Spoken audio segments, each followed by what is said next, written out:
واقعے ہماری زندگی میں ایسے ہوتے ہیں کہ ہم چاہ کر بھی ان کو اپنی یادداشت سے مٹا نہیں پاتے۔ میرے ساتھ بھی ایک واقعہ ایسا ہوا تھا جو اتنے برس گزر جانے کے بعد بھی میری یادداشت میں محفوظ ہے۔ میرا نام شہریار ہے، پیشے کے لحاظ سے میں ایک ڈاکٹر ہوں۔ یہ ان دنوں کی بات ہے جب میں حیدرآباد کے ایک ہاسٹل میں پڑھائی کی غرض سے مقیم تھا۔ وہ ہاسٹل جو پہلے ایک پاور خانہ رہ چکا ہے اور پھر بعد میں وہ ایک ہاسٹل بنا۔ 400 کمروں پر مشتمل وہ ہاسٹل جو اتنے لوگوں کے ہوتے ہوئے بھی ایک ویرانی کا احساس دیتا تھا۔ اس ہاسٹل کے بارے میں مشہور تھا کہ وہ آسیب زدہ ہے۔ میں ان باتوں کو نہیں مانتا تھا، مگر اس رات والے واقعے کے بعد یقین کرنا پڑا کہ ہاں، ہمارے سوا اور بھی دوسری مخلوقات ہیں۔ اس دنیا میں ایک ایسی بھی مخلوق ہوتی ہے جن کو نادیدہ مخلوق کہا جاتا ہے، جو بظاہر تو نظر نہیں آتی مگر اپنی موجودگی کے احساس سے اچھے اچھوں کے اوسان خطا کر دیتی ہیں۔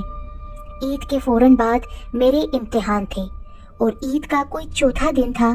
میں گھر سے ہاسٹل کے لیے روانہ ہوا کیونکہ 3 دن بعد میرا پیپر تھا۔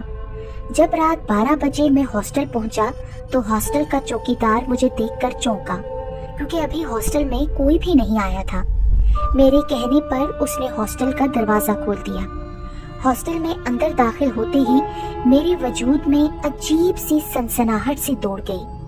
کوریڈور سے گزرتے ہوئے مجھے باقاعدہ قدموں کی آہٹ محسوس ہوئی، جیسے کوئی میرے پیچھے چل رہا ہے۔ میں یکدم پلٹ کر دیکھنے لگا تو وہاں کوئی نہ تھا۔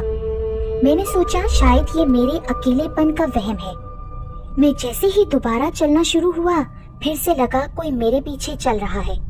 میں دوبارہ پلٹا لیکن دور تک سنسان کوریڈور ہی نظر آ رہا تھا۔ میں گھبرا کر دوڑتا ہوا اپنے کمرے میں آ گیا اور اپنا بیگ وغیرہ رکھ کر بیڈ پر بیٹھ گیا۔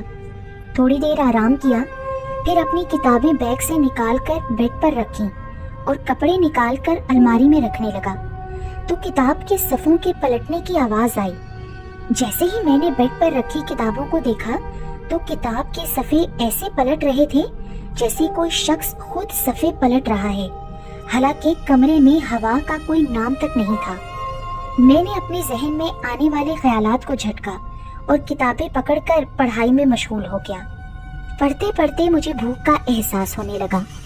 گھڑی پر نگاہ گئی تو رات کے 3 بج رہے تھے۔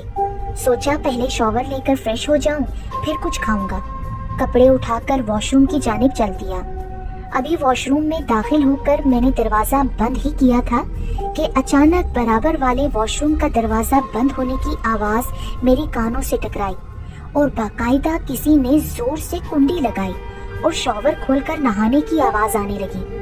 خوف کی سرد لہر میری رگوں میں دوڑ گئی کیونکہ اس وقت ہاسٹل میں میرے سوا کوئی بھی نہ تھا۔ برابر والے واش روم سے مسلسل پانی بہنے کی آواز آ رہی تھی۔ میں نے ڈرتے ڈرتے اپنے واش روم کا دروازہ کھولا اور اس واش روم کو دیکھنے لگا جس میں اندر کوئی نہا رہا تھا۔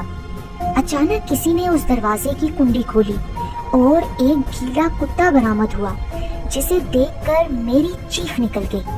میں پسینے میں شرابور اپنے کمرے کی طرف سر پٹ دوڑا۔ کمرے میں پہنچ کر تھوڑی دیر سوچتا رہا کہ یہ کیا ہوا میرے ساتھ۔ مجھے بھوک بہت سخت لگی ہوئی تھی مگر جو کھانا میں اپنے ساتھ باہر سے خرید کر لایا تھا وہ ٹھنڈا ہو چکا تھا۔ اس کو گرم کرنے کے لیے مجھے ہاسٹل کے کچن میں جانا پڑا۔ کچن میں جا کر جب مائکرو ویو میں کھانا رکھ کر میں گرم کر رہا تھا تو پیچھے پڑی فریج کا دروازہ خود بخود کھلا اور پھر زور سے بند ہوا۔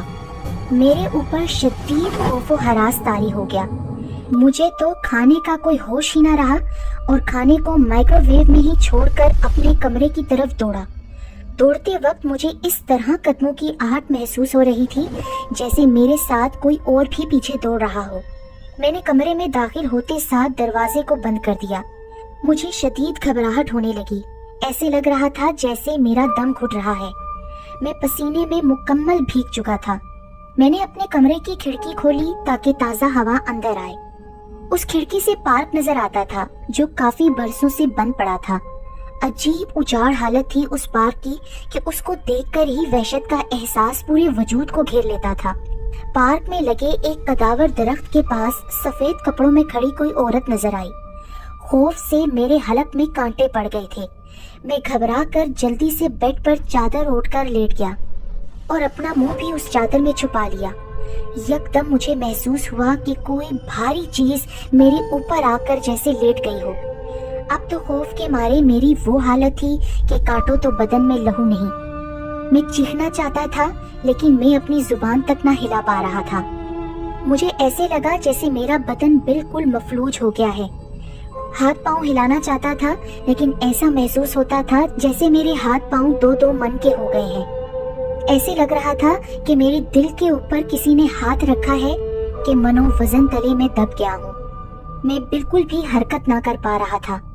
ایسے لگ رہا تھا کہ اب میری موت یقینی ہے۔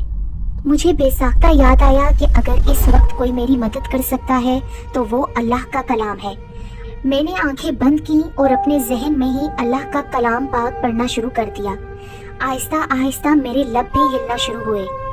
میں نے اب پوری شدت کے ساتھ آیت الکرسی اور درود پاک کا ورد کرنا شروع کر دیا۔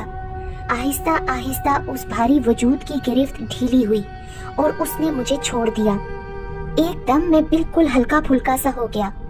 کچھ ہی دیر کے بعد فجر کی اذانیں ہونے لگی تھیں۔ میں نے اٹھ کر نماز ادا کی اور شکر ادا کیا اس رب کا جس نے میری جان کی حفاظت کی۔ نماز پڑھنے کے بعد میں نے فوراً ہی ہاسٹل کو چھوڑ دیا۔ اسی شہر میں ایک میرے دور پار کے رشتہ دار رہتے تھے۔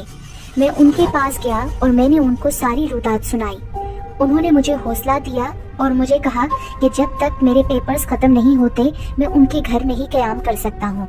آج بھی اس رات بیتے جانے والے واقعے کو یاد کرتا ہوں تو خوف زدہ ہو جاتا ہوں کہ وہ کتا کون تھا اس رات جو برابر والے واش روم میں آیا تھا، اور وہ وجود جو میرے اوپر آیا تھا وہ مجھے ختم بھی کر سکتا تھا، مگر میں نے دل سے اللہ کو پکارا تو اس نے میری مدد کی۔